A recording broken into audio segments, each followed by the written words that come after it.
Welcome to Together We Rise. Starring mother-daughter dynamic duo Alicia Schwartz And Rochelle Schwartz. in collaboration with MAPS Global Events.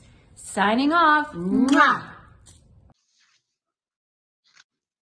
Hi, everybody. Hello and welcome to Mother-Daughter Dynamic Duo. Ho, ho, ho. It's not Merry Christmas yet. But we are back. It's Wednesday evening on the East Coast, Yes. 8 p.m. Eastern Standard Time. And we're really so happy to be here and to share with you a lot of inspiration from our guests. And it's a very easy format, and we have a lot of fun. And we are relationship coaches for almost, I think it could be 27 years now. So it's a long time. I mean, we really know our shit. I got to tell Season like, I don't know what, I can't think right now. But seasoned, very seasoned. Yes. So we have a great guest coming on in a little bit. And we are sponsored by Go ahead, Alicia. Global Awareness Global Alliance. I always get it. Global Alliance Wellness. I hope we're saying this right. Forgive us, Elaine. Elaine Sugar, we love you. She's a very sweet lady, really sweet lady, and has helped us tremendously. So we are very, very, very blessed. If anybody wants to come on our podcast, just DM us. We're right there for you. We are booked all through April, so it would be sometime in in May. And what else do we have to say? We do group coaching. We love podcasts. We love to go on people's podcasts. We speak. As well. We're speakers. We're also authors. And we do on live events. Yeah. So we're moving and grooving over here. The Mother-daughter dynamic duo, moving and grooving on the streets. So anyhow, you're really loose tonight. Like, oh God. Oh, okay. I'm not Okay, looser. Okay, so let's get serious. Yes. Which is what we love to do. So Nim, please play our intro video. Take it away.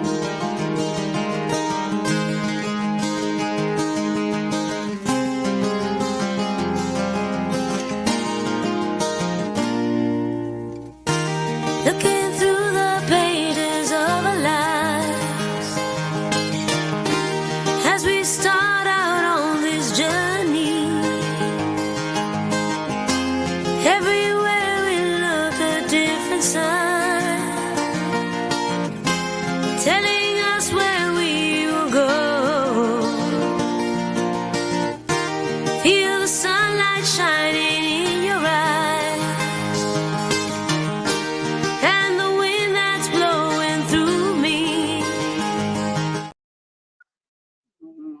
I love that. I know. Jessie Campo. Check her out. She's on Instagram. She's been all over the place as far as with her music. She wrote that song for our show. All right, here you go. Okay, so here I just love to start off with something that's very grounding and warming and loving. And so this is from a book called The Pivot Year. So at the end of the day, we're all looking for a soft place to land, arms that want to hold us, and someone who is willing to listen. We all just want to be loved. We all just want to be known. Remember that when you're struggling to understand someone, find compassion. We are not so different on the inside, although the surface may tell a different story. Read that in. All right. That is the truth. Yeah, and a soft place to land.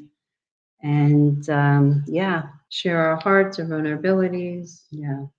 Yeah. So So let's get started. let's get that ball lovely lady rolling. coming on, Dr. Z. Z, Come on up. down. Hello, hello. See, we're so happy to have you here. Yes, we I'm happy are. to be here with you. It's like I we're can so feel the happy. good vibe here. That's how we feel Yay. about you. Go ahead. No, so just give us a little bit of a background of who you are and why you named the podcast the name that you did.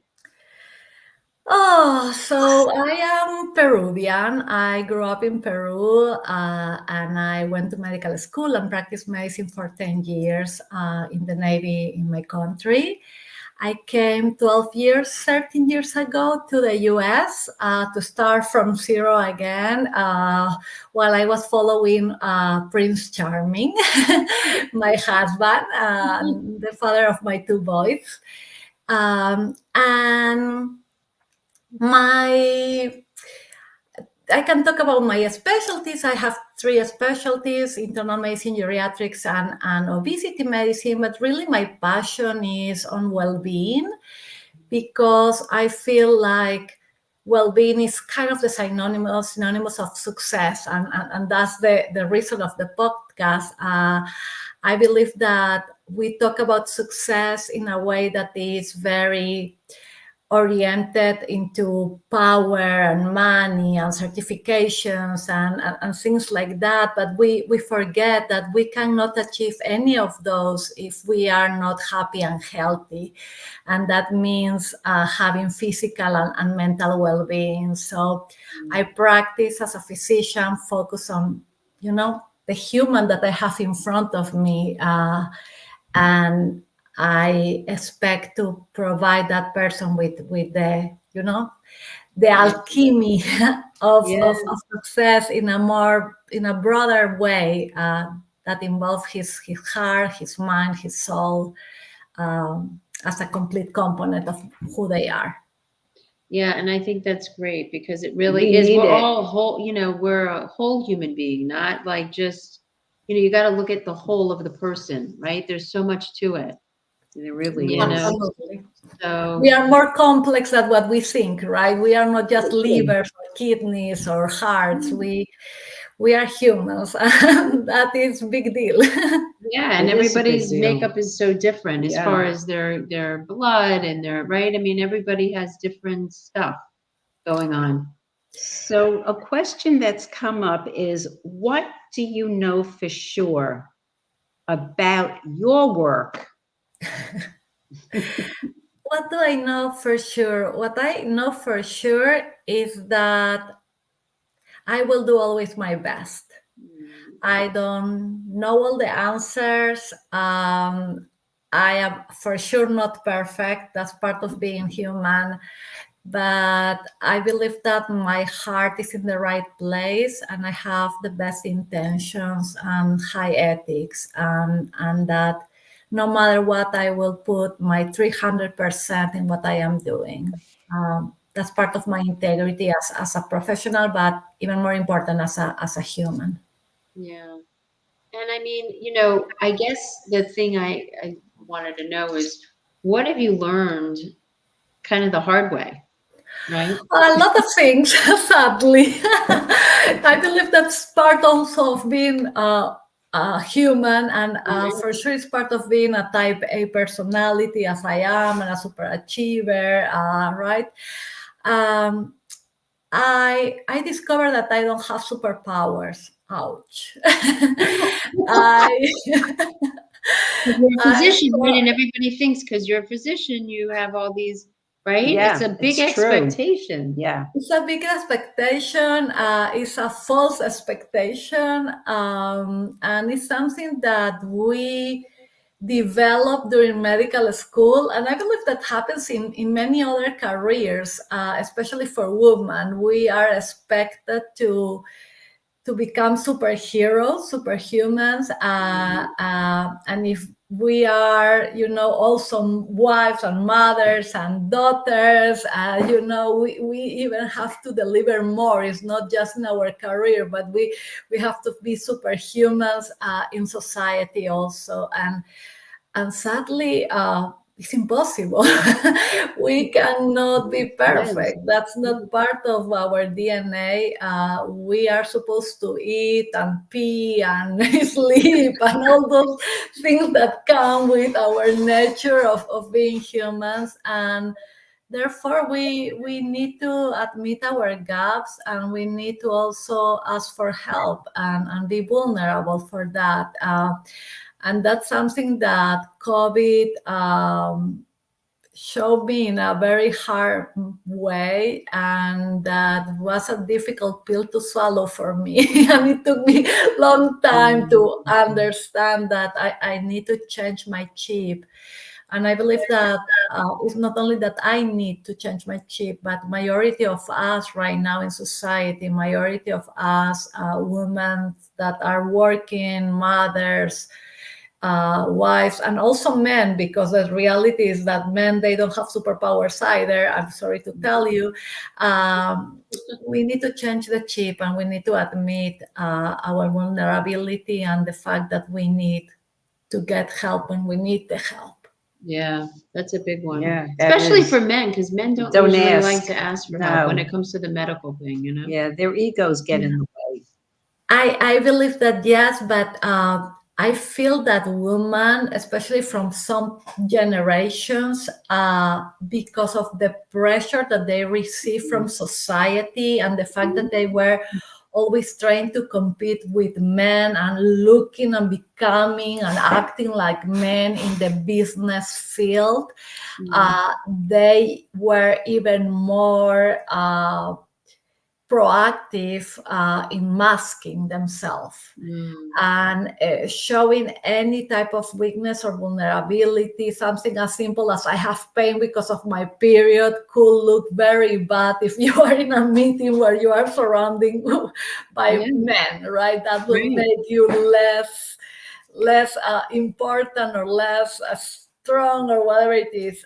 So women, we started to really mask ourselves and expose ourselves to get to the edge, right? To a point where it was dangerous to be. And it's not surprising that we see so many women right now suffering from depression and anxiety, even more than men. And in the medical field, that is also very often to see that is more the women, the ones that are struggling with burnout, etc. Because again, we are trying to become something that we are not, to fulfill requirements. But do you find that hormones play a really, really intricate part of a woman's personality as she goes through perimenopause, menopause? Which is why I'm coming to you. Yes. Well, our system needs to work in some type of balance, right? That's how our body works. We have a range of normality. It's not one point, but it's a range of normality that we need to keep so everything else works That makes in sense. harmony. At some point, for women, the change in the hormones are the ones that really give us the sense or the symptoms of the menopause. And that transition could be difficult, again, in ranges, right? For some women could be really not so traumatic, but for some women could be really devastating. And it depends on many things, right? And I will say, number one, their baseline.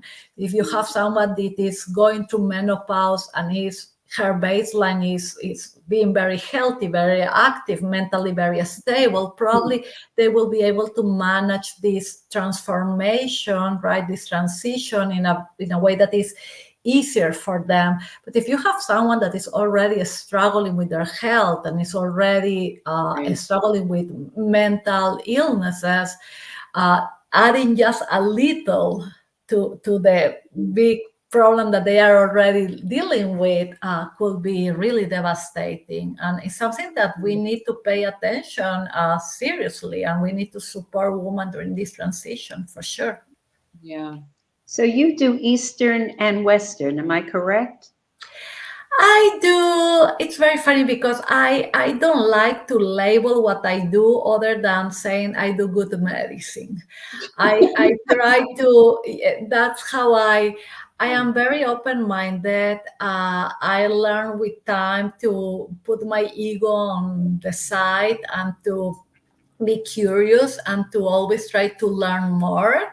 um, I remember being very strict and very, by the book at some point, and we do only what the teacher says, right, or what the guideline says. And now I understand that there are many things that have been progressing in medicine, and there are many modalities that could be adapted. And I try to, or like for sure, follow evidence-based medicine. So I will not do something that doesn't have a backup, right, in Right. any type of course. holistic approach. But at the same time, I am curious, and I'm always trying to discover what else is there, what is available. And that has been taking me to explore what we call functional medicine, a holistic medicine, natural medicine, that at the end is, for me, good medicine. Good medicine is what gives you good results, what fits the needs of your patient. And that's what I want to practice. I want my patients to feel better. Yeah. I'm with you on that one. Here, here. Yeah. Okay, what did you want to say, Rose? Oh, here's What? here's a great question. If you were going to give someone the best advice in life, what would it be? Oh my gosh. Probably will be take care of yourself. And it's not an advice that I follow through 100%. I want to be totally transparent. I don't lie. It's very hard because we have not been educated on that. We have been always educated, especially in certain cultures and especially for women, to take care of others. And if you are in the world of being a caregiver or a healthcare professional, right? Any type of it, or a teacher, an educator, we never put ourselves first. We put others first. So taking care of ourselves is something that we need to learn and we need to apply. And do you feel like now things are changing where women are starting to take care of themselves more versus like a couple of years ago or 10 years ago? I mean, there's definitely a difference in that, wouldn't you say? Yes, I will say that yes, we are not where we are supposed to be yet, but it's yet. I have high expectations. I believe that yes, I believe that women are starting to recognize that they cannot keep going, in the way that we were going, to put ourselves in the extreme. That is unhealthy. I always repeat this to my residents, my students, and I repeat this to myself also. Self-care is, especially when you are a caregiver or a physician or a mother, right? Self-care is a responsibility. Really, it's not selfish. We when we have to take care of others, we need to take care of ourselves, because if not, we are giving not our 100%, we are giving our 10%, our 20%, and that could be risky, right? If you are a doctor, if you are a president and taking decisions for others, right, for the lives of others. So it's a responsibility. It's a hard one. Yeah, it is. Yeah, it really is. What were you gonna say? No, I was going to say, women, but you have mostly women that come to you? It's very interesting. I have mostly women. However, I have some male patients. The approach is a little different, but the needs are the same. I feel like we, as a society, we are struggling, and we need to take care of ourselves in a very comprehensive way, and especially to approach our health and our well-being with prevention, not to wait to have the heart attack to start thinking about, okay, I will have a better quality of life, or is more to be smart and to take decisions before the explosion, and to extend our quality of life as much as we can. Yeah. So this is a really Yeah, this is a great big question. It's a big one. If you were going to change the world as it's today, As it is today. what changes would you make and why? I will actually copy a comment that my kid gave me years ago when we were watching the news about COVID, and he was hearing in the news that people wants to kill COVID, right? They want to terminate COVID. Right. And he told me, Mommy, that's actually not a good idea. I have a better idea. And I asked him, okay, give me your idea. What's your idea? And he's like, what about instead of destroying COVID, we transform COVID into a good virus? And I'm like, a good virus? Yes. Imagine that everybody that gets sick, instead of developing, an illness, they develop kindness and they become kind. So we will have a pandemic of kindness. I love it. That's so He's cool. a smart kid. Yeah, he is.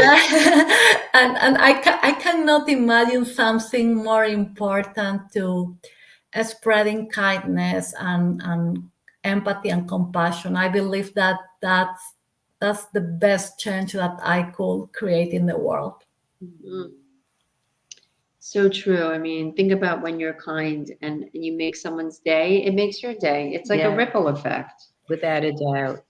And not only is a ripple effect, like an emotional ripple effect, what is very interesting about it is that there is science behind that feeling. It's not abstract. It's really when you are kind with someone, when you give something to someone, what you are causing in their brain is to produce neurohormones, serotonin and dopamine, etc., something that will make them feel happy. Mhm. What is so cool about that is that you will produce exactly the same substances when you are being kind. The big difference is that the one that receives the act of kindness has an X amount of time with these hormones in their body, but the one that is providing the act of kindness, it has longer effect of these neurohormones. So Interesting. being kind really makes you happier and healthier, which is so cool, right? And it's free medicine, absolutely free medicine. Yeah, it makes you want to do it. It right? does, yes. It does. Yeah. That's so true. That's why you're so kind. I know you are. I am trying to avoid antidepressants, so being kind is less expensive and no side effects. You're so cute. Oh my God. So what's the one thing you want people to know about you, Dr. Z? That I am human, that I am not perfect, that I am trying to improve and to become a better person, to be also a better role model for my kids and for other doctors and for other people. I decided to be transparent and vulnerable in front of others, something very difficult for a high achiever and a doctor. But I decided to do so to try to avoid others to go through the difficult times that I went through for not knowing better. We don't need to suffer. We can just learn from each other and have better life and enjoy more. Life is one, right? So why to suffer through it? Why not to collaborate and make this a better place for all of us? Absolutely. I would say that's so really true. cool. And this will be a nice question for you. What advice would you give to your youngest self? Your youngest little Miriam, Dr. Z? You know what? The first thing that I have probably a long list, right? But there is something that always comes to my mind. Nothing that I can do about it anymore. But I will tell Miriam, young Miriam, get married earlier, have kids earlier. You don't have to postpone your life to be a successful person. I always thought that I need to procrastinate in my personal life so I can be a successful doctor, right? And that was almost a joke because I had to restart from zero at my 40s after finally getting married and having kids, right? So I play the cards in a very silly way. We should not postpone happiness and fulfillment for more certifications and more diplomas and etc. We should enjoy life day by day and embrace it the way it is. That's really great because how many people are overachievers, Yes. right, out there, and they're always getting another degree, and there's Another nothing thing. wrong with that. I'm not saying there's anything wrong, but there is a level of something that happens for people. They miss out Yep. on present moment, right? Enjoying the moment with somebody. Could be Yeah. at a coffee shop. I mean, Yeah. really, the simplest things. Yeah, we are living in the future, continuously in the future. I am that type of person now better than before, but I still think about the things that I want to achieve, and sometimes you realize that you are missing the opportunity to be present and to pause and smell the roses, right? And what is very sad is that I learned that because of my kids. My kids were the reminder that I was living my life in a wrong way. My little one banned my phone, my cell phone. I was not able to go with my cell phone to his room. He was very upset. You will find my phone several times in the garbage, in the dirty part of the kitchen garbage, and was because my kid thought that my phone was more important than him. And he told me that more than once, and that's embarrassing when your kid tells you, hey mom, why did you bring me to the world if you have already a phone? That breaks your heart. Yes. And yeah, I had to change because of them. But we should not wait for that, right? We should not wait for something wrong to happen to be self-aware and to understand that there are priorities in life that deserve the time and the effort. And priorities are different for different people, right? There's Absolutely. not obligation to have 100%. a husband. There's not an obligation to have a kid. Correct. This could be whatever or whoever in your life, right? But things are not as important as people. And Alicia, Rochelle, actually, you read this beautiful paragraph of the book, and you comment on something that was very important for me. We all need love, right?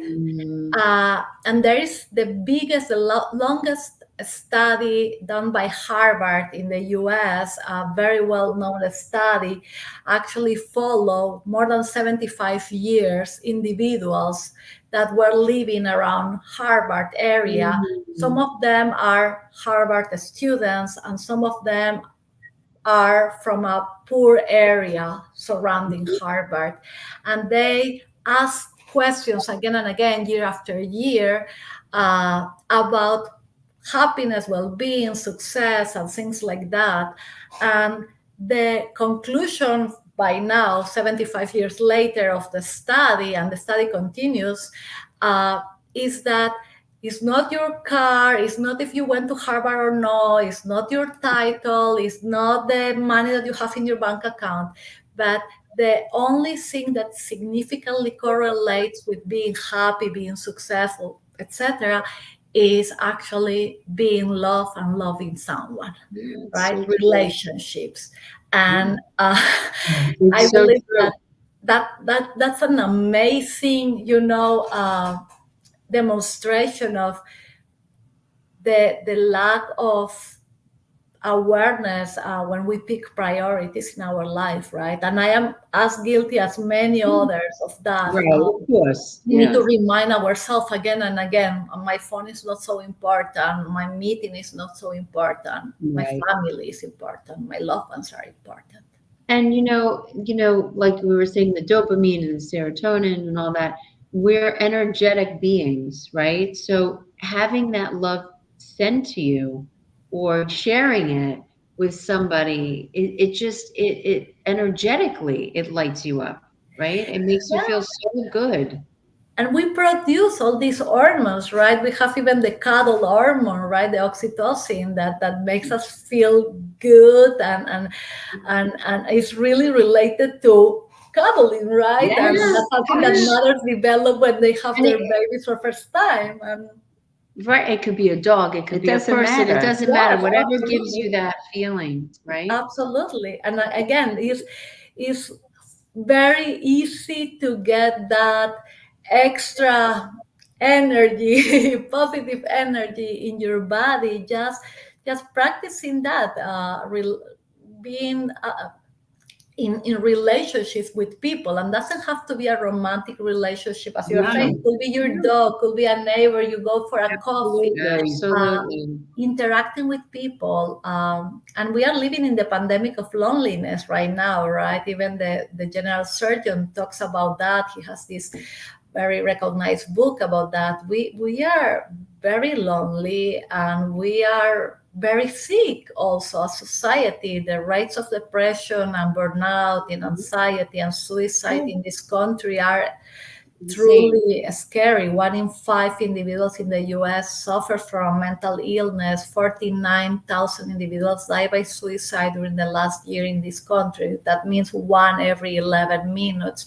And these numbers need to be kind of a red flag for all of us, and a window or a door for us to open, right? And to ask ourselves, where are we right now in our life? Are we okay? Do we need help? Are we satisfied with the type of life that we are living? Do we feel healthy? Do we feel fulfilled?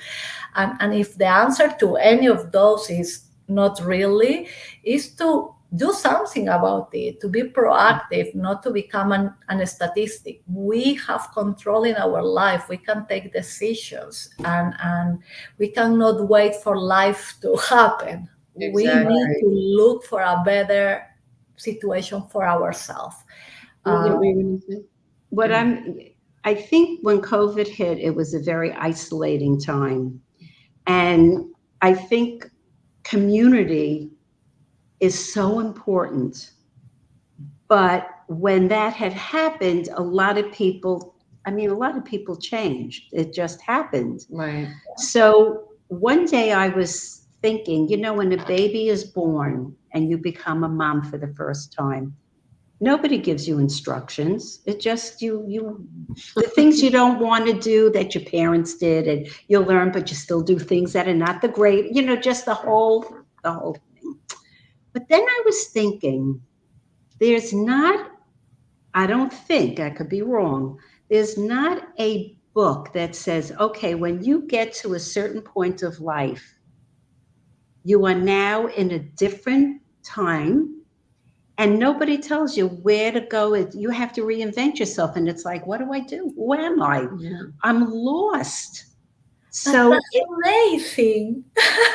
isn't it? It The is. analogy is so unbelievable. And I thought about that. And, I struggle with that because I totally let go of a lot of people. My choice, which is great, or they left, whatever, it doesn't matter. But then it's like the reinvention. They're like, don't push me off to the side. I have so much to give and so much more to go. And the wisdom and everything that, you can share. But it's like, where's my place in this world? It's a very, very different thing. And it's like finding your way through. Even In the stages and the ages. different stages and ages. Yeah. Like And you're right. even this morning when we were doing this talk, you were talking and everything. And when you know, like there was some really great people, smart people, business people. I mean, it was great. And then I come on and I just shared. I don't care what you have. You were amazing. I am not being biased. You know that I love you, but I am not being biased. You were amazing. You were so vulnerable. Your message was so touching, and I believe that that's exactly what makes us who we are, and I believe that that's the way to recognize where do we belong. We have been trying to fit again and again, pushing ourselves in a puzzle where we don't, we need to cut our size so we fit there. um, I believe that COVID actually gave us the opportunity to say, okay, I don't need to fit anymore. I don't care. I will try to find where I belong. For Yeah. some people, has been a self-discovery opportunity, and for some people, has been a very traumatic event.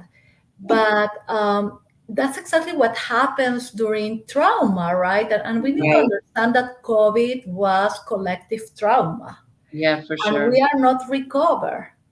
We are not recovered because as a community, as a society, as a world, we didn't do anything to recover. We just did this, right? I cover my eyes, I cover my ears, and I keep going like everything is normal. No, everything is not normal. We went through a lot. We lost a lot of people. We lost jobs. We lost so many things, right? Yeah. Yeah. Our A values lot of were, loss. A yeah, lot of loss. Yeah. yeah, and you cannot call this in any other way than trauma, and trauma requires recovery. Yeah. Trauma Yeah. can take us down, but trauma can take us up Well, too. absolutely. That's Post-traumatic right. growth, I love that term, right? Post-traumatic growth, the opportunity not only to rebound, but to really to learn from the adversity, to discover your new skills, to discover your superpowers, right? Yeah. And that's why we have this podcast Yeah, together. 'cause that's We how it rise. came. That's where it came out of. Yeah. To be honest with you. It and, really and that's People like beautiful. you come on and share, who you are, what Yeah. you're doing in the world, how you're giving back, and your special gifts, really, your gifts and blessings, because you are, You Dr. are Z, a special definitely. gift. You are a gift. And with that, I want people to know where they can find you. Yes, So will you please. just share real quick? Because Yes, really, normally LinkedIn is my place to be. I love being there. I have been very lucky to meet a lot of amazing people. So they can find me like Dr.Z or Miriam Zylberglait. And my website, virtualwellbeingmd.com.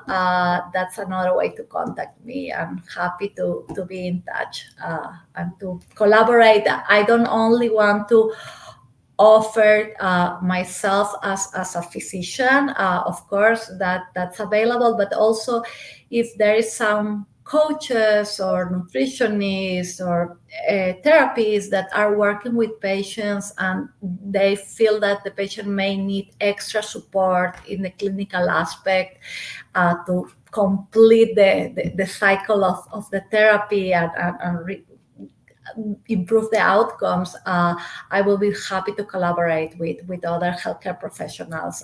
It's really a pleasure to work as a team, right? Oh, that's the only way to work. That's it. Collaboration. Yep, that's For the whole of the Collaboration. person, for the whole of the person. absolutely. Well, we're so happy that you came Oh, and yeah, shared we all love your you. wisdom and your Yes. gifts. We appreciate it. I can't wait to start working with you Yep. myself, going Yep. through this next stage of my life, which Yep. is fun. And it's exciting to start anew in that way too, Oh, because it's a new absolutely. stage and phase. And what's so great about you is you have patience, and it feels like you're taking somebody by their hand Like and under their saying, wing. "That's okay, don't worry, we'll work it through. Right. However we have to work it, Yeah. we're going to work it, and you're going to be fine." And that's And I really love that you can perceive that from me. I believe that doctors, healthcare professionals in general, we are very lucky. We should be very grateful to have the opportunity to work with patients, it's a privilege to have someone in the most vulnerable moment of their life, as I call it, emotionally and sometimes physically naked, right in front of us. It's a demonstration of trust and love. And I see my patients as family, and I am grateful because they give me the opportunity to be part of their lives and part of their journey. So it's a pleasure to work with people. It's really a pleasure for me. Well, we feel lucky We to really be working feel with lucky. you and then there's no collaborating with you. accident. There's no accident. Connected, and it was like, okay, now you're my doctor. Right. You're going to work with me on that one. Thank you. So Thank you so much for having me here today. You ladies are beautiful inside and outside, and it's really a privilege to be part of the family. Yeah, you Aw, are. Thank you. You're Thank part you, of our sweetheart. family. That's Really, for sure. thank you so much. Doctor in the house. More than a doctor, you know what I mean. Yeah, you You're are. much more than just Yes. a doctor. You're beyond special. So Thank you Yes, so you much. are. Thank you. thank you, everyone. love and you. We love you, Dr. Z. And we'll Yes. see you all in 2 weeks. Yay! And Signing off. signing off, mother-daughter dynamic duo. From our hearts to your hearts, the queens. of We're all the hearts. queens We're all of the hearts. queens. All right. Thank you so Thank much. you. Bye for now. Mwah.